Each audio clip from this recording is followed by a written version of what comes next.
instantly take away Imp's Kalista. Imp's Kalista has been so impressive. It started 0-3. I was calling questions that they kept picking Kalista right at the introduction of the champion and just didn't find success on it. But from a 0-3 start, 7-4 on that champion, so a 7-1 run in the last 8 picks of Kalista. Imp has shown a lot of prowess, and honestly, Deft has been very unconvincing on the Kalista. He's still able to draw an Urgot ban, which for him is a bit of a bonus. Hasn't played a lot of the champion, but always been a favored hover, but enough to draw a ban. Yeah, threatens with the champion, will be banned out by LGD. Kassadin banned by EDG as well, so you can see both teams, as expected, have done their homework, and Pawn still drawing their respect ban on the LeBlanc. So the LeBlanc is banned away. EDG are either going to pick or ban away the Orianna. Either they have a plan for it, they are not looking to donate it over. That much I can tell you for sure. Yeah, and we can see what the picks do come through. Now, again, LeBlanc, the only assassin that's really been left, I feel like, on a meta full of sustained damage mid laners and Cinderhulk junglers, but it's still a popular pick. It's a massive pawn champion for him, and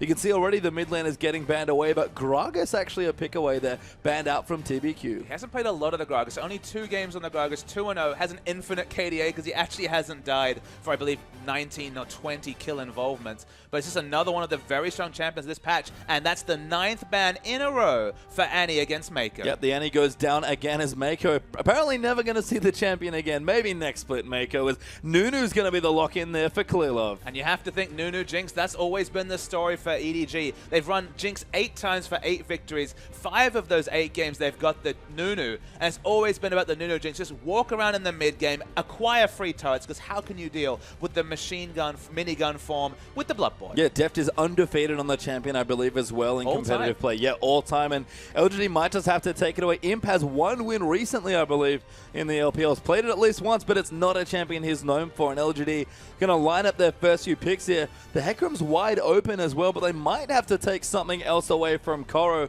We'll give LGD a couple more seconds, and they lock him in. No! Switch at the last second. Hecarim Jinx for LGD. It makes a lot more sense to lock in the Hecarim, given that his Gnar record's only 2-2. He's looked unconvincing on that champion. Honestly, Flame is actually the Gnar player on this LGD lineup, 3-0 with a 12 KDA. He's just flashing the Gnar to say, yep, we know you're going to play Gnar. We know you're undefeated on Gnar, and we're still going to opt into the matchup. It's a matchup that Koro likes as well. You have to think the undefeated Gnar, hard to get away from here as Pawn flashes a couple of his favorite champions, as he is wont to do. But EDG, what do they do now? We've seen the Nunu ban as a blocker pick to this Jinx comp here, but Def going to have to play something else. EDG, I imagine the Gnar's coming through here for Koro. That would make a lot of sense, but what does Pawn want to play today? He likes to mix it up, but they're going to give a support pick there instead. It is Gnar and Nautilus. I mean, my suspicious feeling, Pastry Time, is that we're going to see an Azir pickup come through from EDG to give a bit of synergy between the Nunu and the Azir, which honestly is the strongest Blood Boil target that you see coming through from the mid lane.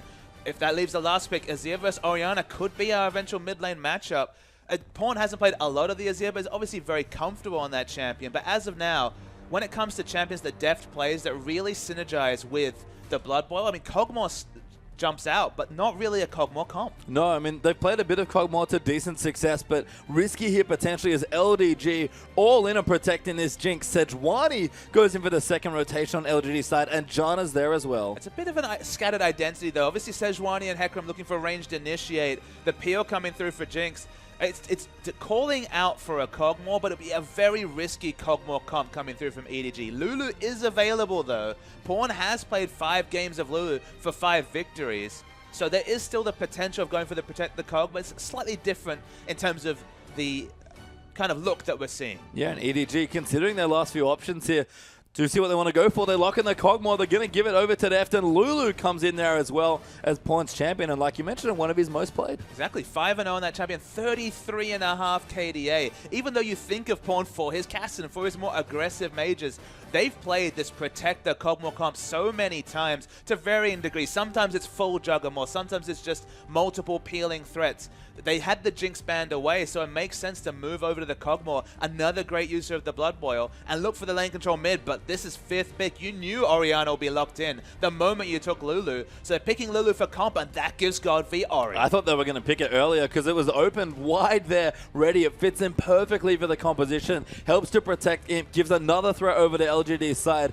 And you look down at both these comps and you have to say, might have been a blind pick game. Both these teams fairly happy with their compositions. They're really, really scary teams for both sides. On the LGD side, huge amounts of engage with only the Janna to peel for the Jinx. The first kill comes through, though. She gets that hyper mobility. Suddenly going to be super hard to track down. EDG's team, even though they have a Gnar, they're looking to play defensively on it. They're looking to kite back with this Kog'Maw. Yeah, lots of team fighters are going to go through the matchups. Koro on the Gnar versus Acorn's Hecarim, and Clearlove on the Nunu versus Sejuani from TBQ. Yeah, junglers with very different identities. More of a fighter, scrapper, very good at holding down those neutrals is Nunu. Sejuani just looking to farm up for 6. Lots of farming in the mid lane, though. Lulu versus Orianna as Pawn takes on GODV there in the mid lane. And swapping to the AD carries again. Lots of late game. Kog'Maw versus Jinx as Deft takes on him. I mean, Deft's 4-1, but has been very impressive on the Kog'Maw. It's another comp that EDG play very confidently in the support role. It's all about the Nautilus. Yeah, I mean, Nautilus has been great for Meiko. Does favor aggressive champions despite having a fantastic record on Janna as well. And game 1 already, both teams seem to get what they want. Very excited to see how it breaks out. Just really interesting. You feel like LGD has more engage options for sure, obviously, with the likes of Orianna, Sejuani, and Hecarim. Both teams have a lot of appeal for their AD carry. I mean, even Orianna, given how good GODV's been, gonna get that big stack of AP, gonna have the big shields to come through. Janna gonna throw the Eye of the Storm already. Double shields means a fairly safe Jinx. If she gets the reset on that Get Excited and can open up positioning, and they just get a tank line that can actually deal with Kog'Maw's damage, I feel like they could win this game here, LGD. I really like the draft they put together, but EDG, they're all about neutral control. I mean, you have to think, yeah, it's kind of on Clearlove here on this Nunu, this famous Nunu. I mean, Nunu's been excellent. We talked about the KDA and the win rate. We've just seen Nunu's fire to deceive. It hasn't been Clearlove, though, who's been wonderful on this champion. But you have to use the Lulu's very early power spike to your advantage. Control those objectives with the likes of the Consume Smite. You don't have a teleport Smite top laner for once. So Gnar going to have the natural laning advantage against Hecarim. I don't know whether he's going to be doing a lot of counter jungling, but he needs to get in the face and unsettle TBQ and what will be unfamiliar territory. Clearlove, 22nd LAN win if they take it here. It's had such a big season, and TBQ, it's all new to him. What kind of start are we going to get off to? We're about to start game number 1.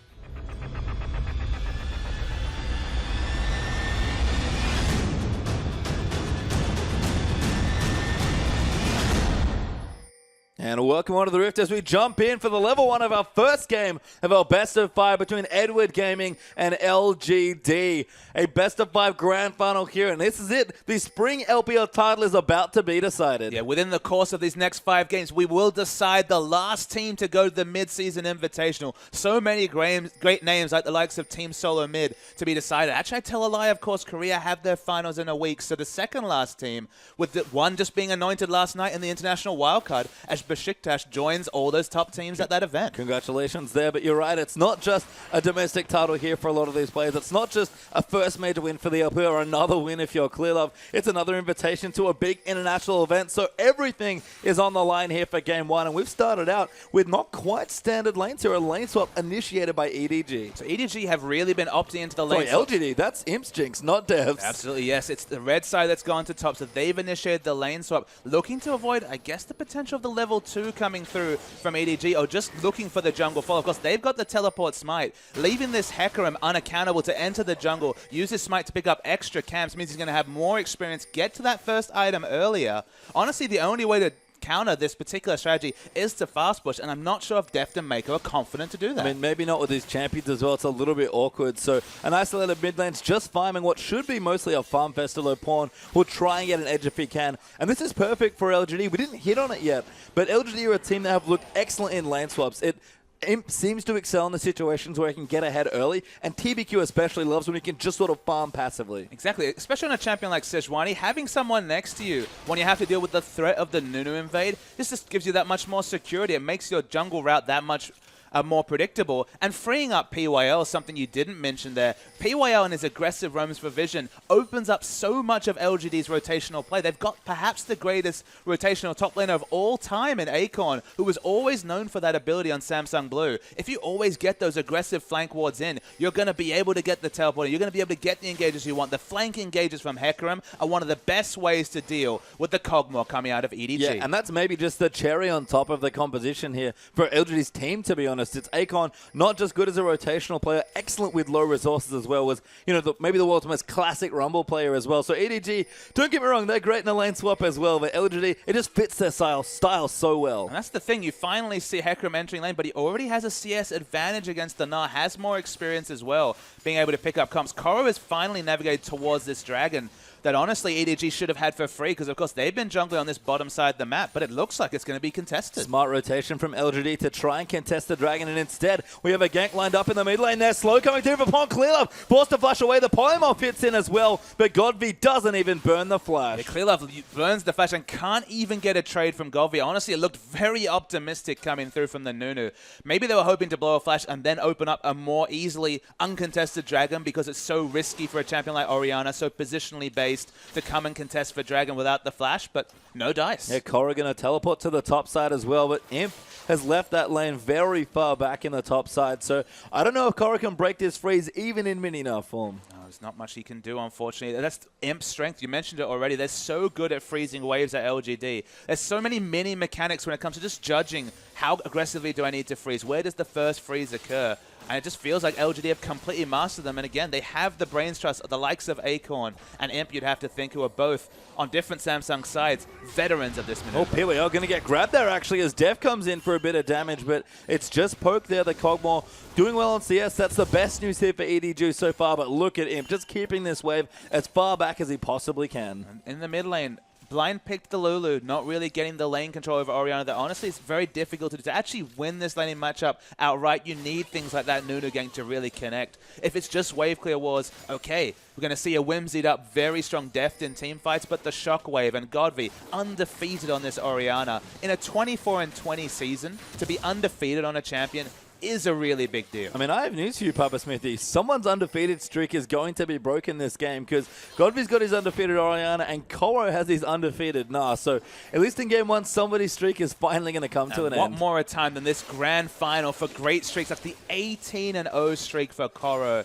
to end. Gnar is the pick that screams out. You either go for the Shyvana to have your own teleport smite, or you go for the Gnar. In this case, going for the team comp, Gnar is going to be used defensively, you have to. They don't have really any engage, barring a huge ultimate from Meiko, but honestly, that's going to lead to a defensive flash or kiting back from LGD. So a lot of defensive play requires you to get an objective lead. Is it going to be the turret snowball? You'd think they're opting into the dragon control with the likes of Nunu, but the early dragon that's almost granted by going for the top side lane swap and opening up a free early dragon for EDG was countered by their early rotation. It was, yeah, and I think the scaling's fairly comparable in these team comps, but the way they play when they get to the mid and late game, like you've highlighted, is the big thing here. It's proactivity for LGD once they get their ultimates, and a lot of reactivity from EDG. And to be fair, they've had a lot more slower games in their playoffs, to be honest. They've really, especially in the series against IG, they just sort of let the game happen and eventually took over at the midpoint. But I don't know if you can afford to do that against a team like LGD. I mean, both comps have an AD carry who wants to kite back, pick up the first kill, then look to go aggressive.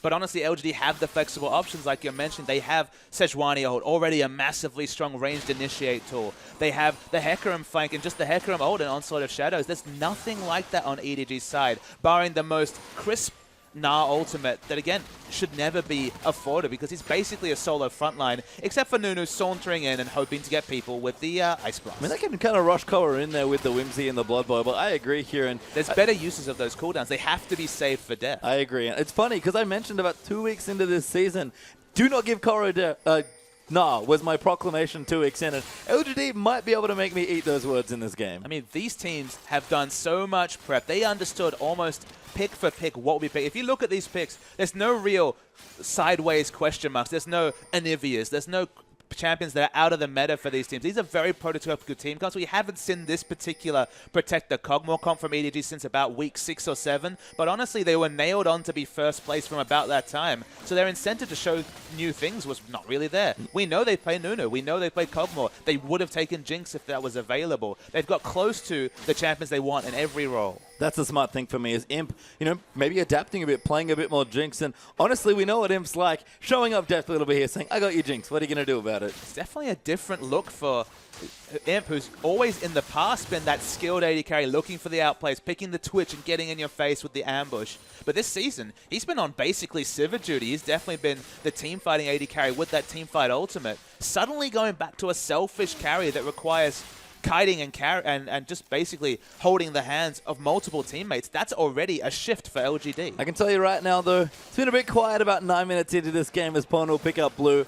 When Imp gets that first kill, that aggression that we know from Worlds will be right back. And again, you need to get items on your front line. Because you've been in a lane swap, Gnar's going to be held back. Suddenly, the Randuins, which you have to think is opting into, will be delayed. In the terms of the sheer laning matchup, because they're equal in level, Acorn's going to have to respect him in a 1v1, but still, he has to get back to the CS disadvantage. This hole he's been in, because of the fact that Acorn got the free opportunity to jungle with Smite. And you can see he's trying it as well. Double Doran's Blade actually for Koro, possibly even looking for a phage to try and get back ahead in the lane matchup after the early swap. But LGD have navigated this first 9 minutes wonderfully, and that's what we've expected from them ever since they started lane swapping. Speaking of phage, we see that already being completed for Deft. It's the more defensive option. Honestly, if he's feeling confident in laning matchups, he's happy to build, say, the Ruby Crystal and the Longsword, and then just straight up buy a Sheen just for the extra power it gives you in the trades. But even though he has the living artillery available, he's gone for the phage just for the Orb Walk. Good pressure there from him. Very nice. Chompers actually uses the ulti for harassment, but does not connect. Okay, now he doesn't have the kill pressure. Again, you mentioned it correctly. He was just looking to force Deft out of lane because he's taking a lot of pressure and free autos under the turret. And that's sort of Kog'Maw's thing with the Bio-Arcane Barrage and the phage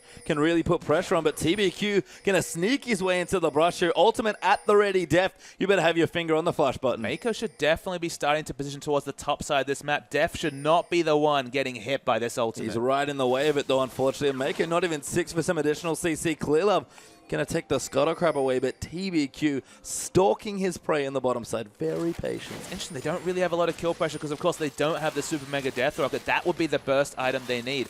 They might be waiting for the cooldown, but with a teleport, we're talking about a lot of members. This wave's coming back as well. Now TBQ going to wrap around. That's good damage coming through. The ulti going to look for it, but the flashes come through for Deft. Just missed the ulti, but the knockup coming in. First blood for TBQ as Acorn come down here as well. EDG in a massive CC as Clearlove's going to dive in. He wants to kill him. Koro with a massive ulti though. Double kill for Nunu with the ultimate. Meiko uses his finally as TBQ going to fall for a Nunu triple. And Acorn, he's diving under the turret. He's trying to get away. He might get Meiko, but he's too slowed now. Tries to use the smite, doesn't get it, and Clearlove gets a quadra kill. The quadra kill, Nunu, and speaking of kills... Be dead in transition now. Pawn gonna look in. Will he go for the dive? Good shield from Orianna, but Pawn, he wants it. He misses the glitter lance, gets ignited, and has to back off. GODV should live here, but the delayed Penta... I mean, Clearlove coming in, he might be able to get it, but he is going to dive through. That's maybe too much. Shield comes through. Glitterlance attempted to ride in. Smart stuff, but no dice. GODV just so confident, understands the ranges, the damage. It's coming oh, Imp gets it as well with the ulti. All right, calm down. That was a nice snipe for downhill. Just trying to work out what happened there. 4 kills, but all of them onto Clearlove. What snowball items, pun intended, can this Nunu pick up to make up for his team? Almost you might think, okay, maybe he needs to go for something a bit crazy. Is it just opting into the fast Aegis, or do you go from left field and think about the Zeeks? Might be Warmogs as well here, to be honest. Clearlove loves his snowball Warmogs. We've talked about how much he loves to tower dive, and there's nothing better to tower dive with than a whole stack of health. There's this dragon being aggressively contested by TBQ and friends. But, I mean, LGD, they got this from that big snipe, but honestly, from the over-aggression from EDG, looking for a turret dive, instead of just backing away and picking up the free objective, this is the sort of objective-based mistake that EDG almost never makes. And we're going to see the replay of this crazy, crazy fight. So teleports come in. Remember, this is Hecarim getting there first. Gnar teleports in second. Deft falls down for first blood. And you're thinking, okay, this is LGD's fight. The wombo starts. Clearlove saunters in, as is the want for Nunu. But this Gnar against the wall into what was actually just a delayed channel coming through was already a double kill. The triple comes through, and he really wants to fast over this last kill to Koro. Meiko is literally one rampage away from death or an auto attack. Neither comes through. Awkwardly, Clearlove still picks up the kill because the minions, and he was the last one to auto. Yeah, looked at minions or red buff, but I mean, Koro tried to get it with a hop and couldn't find it, and 1,000 gold EDG go up, but a dragon here as well for LGD means that at this point, to be perfectly honest, we're all even as Koro ultis Acorn just for the harass. And that's the worrying thing. EDG got the big kill. They team fought well. Free Dragon, well, they got a Nunu. Should have been easy, but no, they went overly aggressive for the turret dive on GODV. First, just the mistake from Pawn. He wasn't able to mechanically hit his Glitter Lance and pick up the kill. Then the dive from Clearlove. There was so much time and space for them to pick up the Dragon. They didn't, and they've been punished. Yeah, Athene's, though, coming through for Pawn. So, wow, he didn't get a single assist in that last fight either. He just died. Yeah, I mean, he didn't do anything, unfortunately, as Koro going to turn it onto Acorn as Imp's rotated here as well. And no tower's down yet, but LGD going to try and pick on Koro's tower. And in the top lane. I mean, speaking of getting picked on, that's just Imp respecting the trades, the fact that he was losing trades against the Kog'Maw and already opting out of the bottom lane. They don't have any turrets down, but in this situation, with the fact that Gnar was staying on half health, they're just trying to power down turrets, EDG style. Clear out the ward, though, as we can see. Deft working on a bottom turret now as well, but Acorn will return himself. Ninja Tub, a Barmy Cinder, and a Hunter's Machete there with the home guard. Might not make it too bad, but Imp does get the turret in the top lane. They pick up the turret, punishing the rotation. Kog'Maw isn't even able to get the turret in bot. It's fallen low, but Hecarim's come to the top lane at just the right time. The harassment continues on to TBQ. The last time we saw Clearlove get a big advantage like this was Game 5 against World Elite on Rek'Sai, where we thought, okay, so far ahead in the early game is going to be the Warrior enchant Rek'Sai, but no, it was literally Cinder Hulk into stacking Giants and getting super tanky. Honestly, that's his only real option on Nunu. So the one thing you can say, turret dives with the Nunu, looking pretty easy, because he's going to take so many turret hits already. And that's always been Clearlove's specialty, honestly, all season long, on his Nunu especially, as we look down the items. Deft has picked up his Trinity Force at a very tight clip, just under the 15-minute mark. So look for him to return to the bottom side. Not scared of Imp if he's there, and he should be able to get the turret trade. There's just so many great ball carriers coming out from LGD. You really worry for the life of that Void Puppy and Kog'Maw. Specifically, Hecarim is an excellent initiation option. Sejuani doesn't always get into actual Shockwave range, but is another decent ball carrier. So they do have multiple options in that case. And Shockwaves, as we said, 6-0, have been super on point from GODV. Pawn creating good pressure here in the mid lane, though, does spot TBQ and kind of shoos him away with the Glitter Lancers. Meiko and Clearlove down the bottom. They'll just apply some pressure here. They'll dive if they have to, but they just want the turret. They're definitely applying pressure. Imp's already been zoned from the mini wave for 30 to 40 seconds, respecting the fact that both Nunu and Nautilus were found in transition. Kog'Maw's got the run of this lane, but given the fact that they've got the objective advantage in top, the fact that they're losing maybe 2-3 CS from every minion wave isn't a big issue to LGD. And Korra going to chase in as well. Is that a frozen mallet Korra's working on? That's correct. Well, we've seen it a couple times here, but frozen mallet Gnar seems to be the thing. At least Korra and some of the other top laners in the LPL just seem to love it this stage. Definitely a good laning option against the Hecarim. Remember, Hecarim doesn't take flash, so if you walk up as a Gnar to Hecarim, remember you already have a slow coming through that you can proc through your Hyper and your Q, so you already have CC. You walk up to Hecarim, you auto him as Gnar. If you start hitting your Qs, there's no way for him to get away except for ult, using his ult, and that's a team fight cooldown down. You already build health, you get a bit of AD, so you're not going to get a Hex Drinker and a Frozen Mount. You're just going to rush the Frozen Mount and just deal with the fact that 25 AD is the only offensive stat. But it's really good dueling item. Doesn't give you necessarily the same team fight statistics. You get 700 health, so it's almost a Warmogs in that way. But it's all about the laning power and just making this Hecarim accountable. And they need to. He's been very kept up in terms of CS. You can see Deft does get the turret in the bottom side, but Imp will joining with POL and GODV towards the mid turret here, and Pawn took quite a lot of damage actually from the earlier dissonance there. Will clear the wave out, but Imp just face tanking it as Clearlove's forced to come in, and Acorn wrapping around the back, really thinking about a turret dive there. He's just going full Acorn in this case. He's always in the right spot for these turret dives. Very risky against the Nunu Lulu, because again, we're talking about a high health person and a Lulu who can give you extra health with the wild growth. Mid lane's definitely a party, though. They want to power down this turret. Yeah, and Korra getting a bit more free time now, up about 20 CS in the top lane there as well, so he's done a good job. And this laning phase gets somewhat extended, which it seems like LGD want to do. Korra's going to be very rewarded by his laning choice. I just love the levels upon levels on which LGD are thinking. The reason why you saw Acorn around mid, the reason why you see 4 members rotate, was simply because Pawn was out of mana. He only had about 100, 150 mana. Even with the Fiends, didn't offer a lot of wave clear, and Pawn accepted.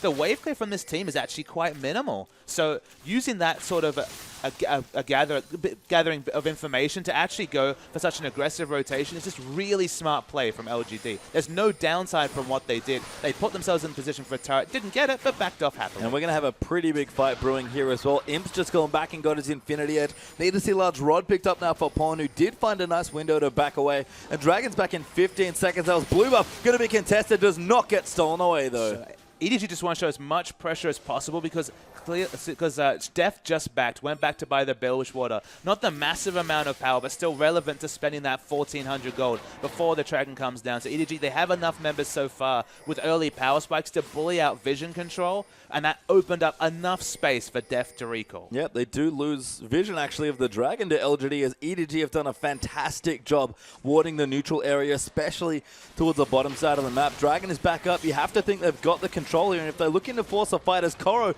even takes the tower in the top side, They're going to go for this dragon. You have to think both top laners with the teleports and everybody ready to fight. And just look at those wards. There's flank wards, there's defensive wards, there's pink wards.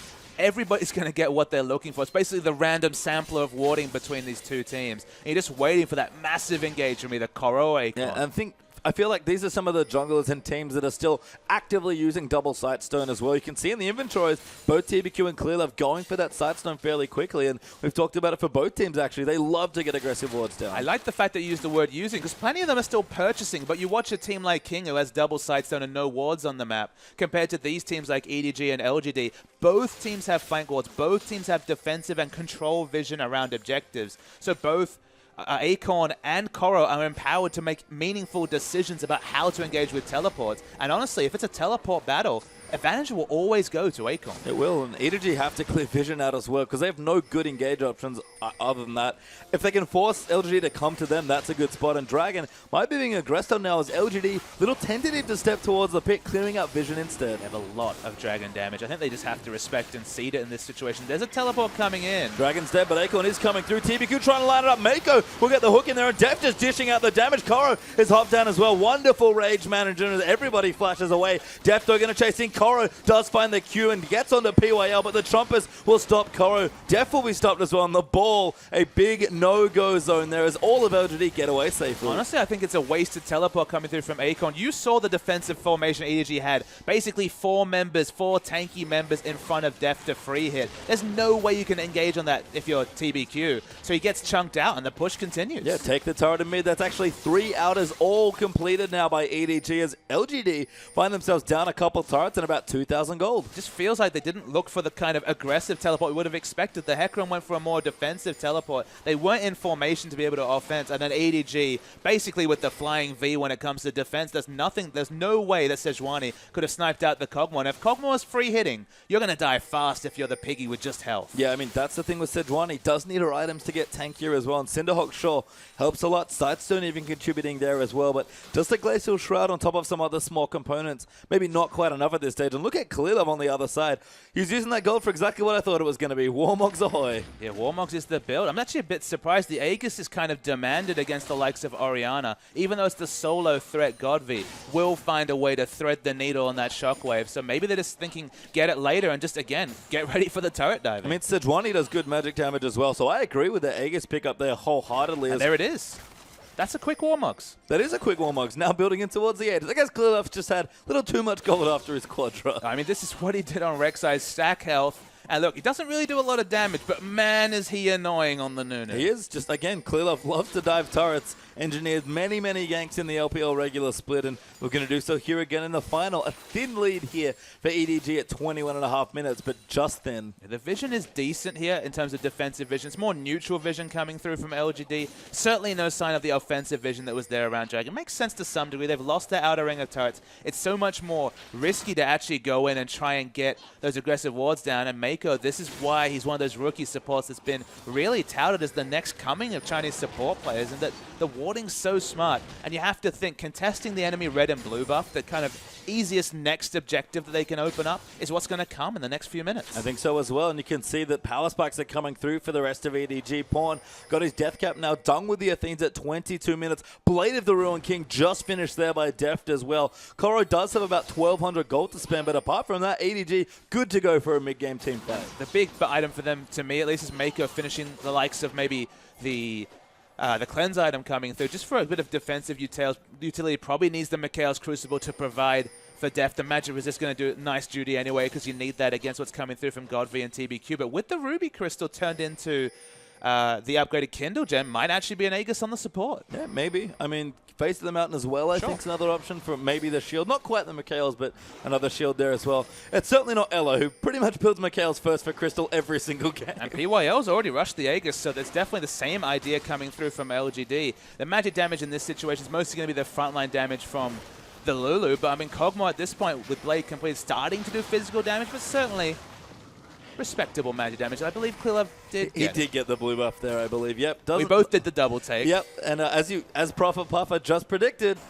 No Dragon up, no Baron quite ready yet to be taken. Get your deep vision angle with your outer turrets and take out the buffs. But that's just the way it works. When you take the outer ring of turrets, what do you have easiest access to? It's warding that red buff. It's warding that blue buff. Much harder to take the inner turrets. Almost impossible to take the inhibitor turrets unless you're way ahead in the game. But just take those little advantages. Keep chipping away because, look, the red buff's on a 5-minute timer. The dragon's on a 6-minute timer. You can time those out, prep for them, and it just adds up. It's gold. It's resources. If you've got 4 buffs on your team, you're going to win a team fight even if the items are fairly neutral. You can see Deft still farming away, but Imp also getting stronger as well. Actually down by about 30 CS is the Jinx, but Infinity Edge deals perfectly fine items at this stage, despite the fact that Deft kind of been the benefactor of a lot of early golden kills that his team's gotten.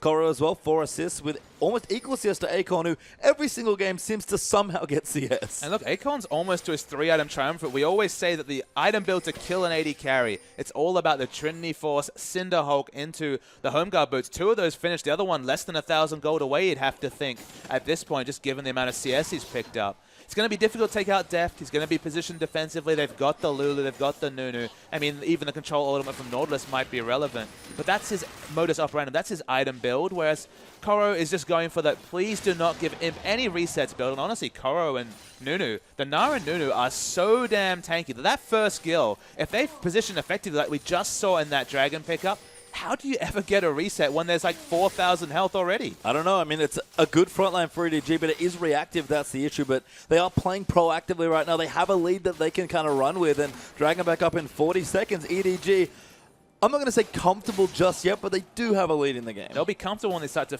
sweep out this vision. We see double flank wards, 1 on the enemy red, 1 on the golems there, or the Krugs, sorry, and also vision around the dragon. So there's a lot of flank wards available, and Trinity Force has to be so close and coming through from the flank. EDG have to know.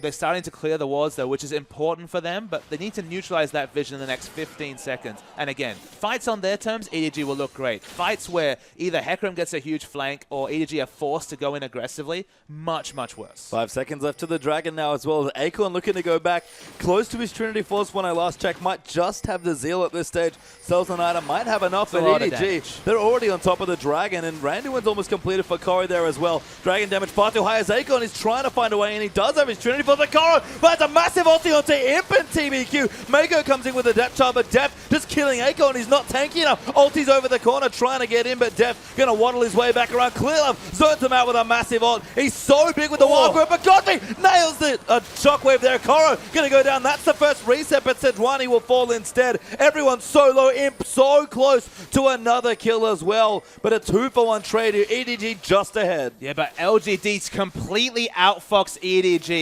You saw Deft actually had a bit of tunnel vision onto Acorn. Acorn just used that onslaught of shadows over the wall, re-engage, and Deft couldn't do any damage. He's lost his Bioarcane Barrage. That loss in damage, he's the big consistent damage dealer. That's the one time their positioning really let them down, so they got the good position around the second dragon. This third dragon, though, the second for LGD, will be uncontested. It belongs to them here. Imp and GODV, even without a smite, both Acorn and TBQ absent for the smite battle. Doesn't matter, there's too much damage coming through from the Phantom Dancer, Infinity Edge, Jinx, and Acorn. It wasn't the big super flank kill the Deft teleport that we expected, but an effective flank nonetheless. And that's the funny thing, is that Acorn drew enough aggro that he split Deft from the targets. Even with that massive Gnar onto Imp, there was no damage there to take him down. And again, just outfoxed him with the Onslaught of Shadows over the wall. So whether it must be a communication-related thing from EDG, because the AD carry, the crown jewel of the comp, going one way and the other 4 members going aggressively on the backline with all summoners available,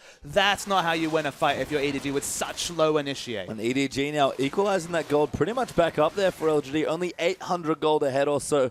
Edward Gaming now getting vision around the Baron. We know that EDG loves to do Baron at about 25 minutes in, but this game in general has been a lot slower paced because honestly against opposition like LGD, you do have to slow down. Remember, the point we mentioned earlier, that only wave clear on this EDG side is Pawn. So Pawn getting picked off, remember, he does like to position quite aggressively, has been prone to being solo killed in lane and both caught around the team comps. He is the only true wave clear of this comp. Will need to play more defensively than he's probably used to on the likes of Lulu. And when Sieges come out, LGD have so many different options that if they ever pick up a Baron, that siege is going to be so hard for EDG to disrupt. Yeah, checking in on the mid lane is actually, you can see GODV has his blasting one plus the Rabadons and the Athene, so working towards a Void Stuff. Pawn, on the other hand, with his Aether Whip's going to go in towards a Lich Bane for the slightly more aggressive carry-oriented option. Imp, Pickaxe done their same for Deft, so they're both working on their last Whisper, it looks like, and they're trying to steal another blue away, and Clearlove to be able to take it, but if they can get it, no, denied again from Orianna. Yeah, denying blue is actually even more important than usual. You might think, okay, Orianna's a mana dependent champion. Athene's comes through as buffed. You might think, okay, maybe Ori doesn't need the blue as much, but because everyone's so tanky on EDG, that first rotation of spells, the Shockwave Burst, is going to be just a bit more of a scratch, to be honest. You're going to need multiple rotations of spells. You're going to fall low in mana, whatever you do if you're GODV in this game. So blue buff is critical. A Clearlove caught, but fairly tanky, so probably doesn't mind too much. Maybe now with Acorn there as well. Actually just channels the ulti right on top of them. In takes a decent amount of burst damage with Acorn coming in. Massive Sejuani are going to catch them. Meiko gets melted, and Imp is so excited. Koro, massive Gnar ultimate stuns 4, then 3 people with the wallop. But Deft can't get in range to do damage, and Imp gets another kill. It's a huge pick, 29 minutes, and that's probably going to be Baron coming to LGD. Remember, GODV wasn't even there in the whole engage. Shockwave is still a threat as Pawn and Deft are trying to contest for this dragon. I mean, it's 2v5 right now. This would be a heroic contest for EDG, and no real way to steal it. Double smites available for LGD, and they claim the Baron. And the vision advantage, just being able to pick up the Nunu in that situation and take him down, has undone a lot of what EDG wants to do. We mentioned that a significant win condition, as is always the case, is amplified in this game for LGD. They pick up Baron. Suddenly, with strong wave clear, it's still going to be a struggle for Lulu to take down these Baron buff minions. And the push, the siege is so good for LGD because they have offensive options with the likes of the Onslaught of Shadows, with the likes of the Glacial Prison. They're able to kite back very well with the Janna. They look great going offensively and defensively. EDG only really siege well. They don't defend sieges particularly well. So they might have to watch as important structure after important structure is felled during this Baron buff timer. I mean, importantly, LGD only with the 2 towers taken. EDG, of course, took the 3 quite a while ago, but LGD going to start knocking down some structures for some standing gold, and Lich Bane not quite there for Pawn. They need to stick together, and if LGD split up, should be pretty tricky, like you've already highlighted, for EDG to clear these waves. I think it's just not respecting the vision. EDG always have great vision, but in this case, they've been outfoxed just because they've had aggressive and defensive vision coming out from LGD. The double Sightstone has been so smartly used. TBQ, we might rag on his fighter play, but his knowledge of where wards need to go and the communication between these LGD members, the one thing you can say, the communication that we have to speculate to some degree, but seems to have definitely been on for LGD and a bit scattered from EDG. I mean, Clearlove just should not have been there. I guess felt pretty confident with the Warmox, had about 4,000 health. Now it was a Spirit Visage to make him even tankier, but got caught in a situation where it looked almost impossible for Nunu to get caught, and as a result, EDG lost the team fight and the subsequent Baron. Dragon is back up in a couple of minutes, but look at him, already going to take out the first of many turrets. As you mentioned, this is the free gold, very easy for them to pick up. No answering coming through from EDG. They just have to react to these rotations. Only Gnar in bottom lane. Gnar in mini Gnar form has basically no range wave clear. Needs the Mega Gnar Boulder Toss to come through to have any semblance of hope to wave clear. And you can see multiple members coming through to make this a very safe siege for LGD. Oh, we're going to get poked off here as all the Baron up minions are so hard for them to take out. Deft crucially does have his last Whisper now, and Pawn does have a last Whisper, but Acorn always in the right place at the right time. Going to take out a turret himself. It's not good options. Hecarim's got such strong sidewave push with the Baron buff, and of course the Trinity Force. He's just smashing down turrets himself, and EDG are losing the maximum, and this is still with over a quarter of Baron duration. They're going to go in again. Imp here free hitting there with the Orianna shields. Feels so confident with all this peel for him as well. Doesn't even bother using the rockets for the most part. Just gets in minigun form and takes out another turret. And what are EDG to do? Their initiates just aren't really initiation options.